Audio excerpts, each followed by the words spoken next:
I had Miss Hicks as a teacher. That's all I remember about being 10. I was in the 5th grade. I do remember that. I don't remember much else about it. Tight twos over here if you can, and then all singles over here. Go ahead, Jimmy.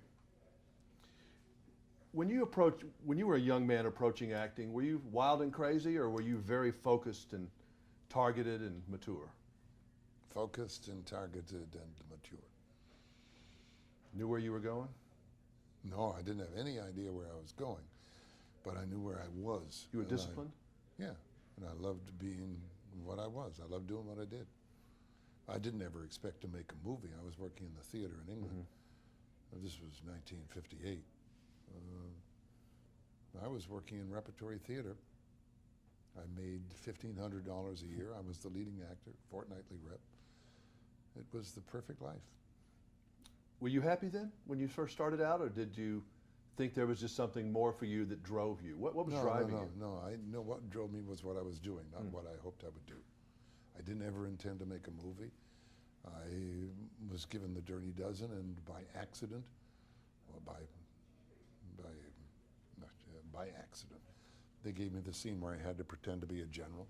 Yeah. And because of that, they gave me MASH. And because of that, a whole bunch of other things happened.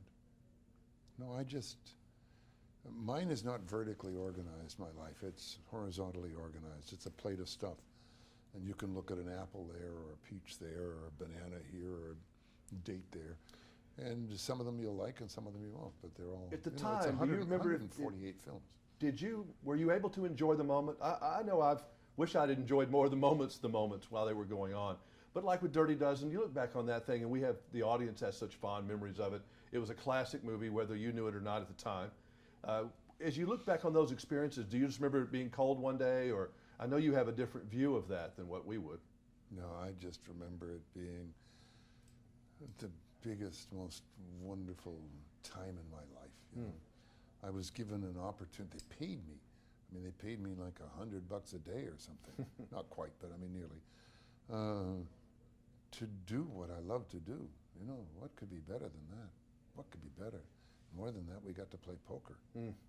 I know we've talked once that they nearly killed you on Kelley's Heroes because you got you got the croup or meningitis or something. Spinal meningitis. But I mean, that's what you remember over that movie probably more than anything else.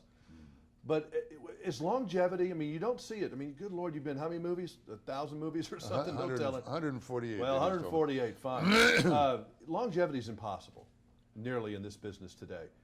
Why do you think you lasted so long?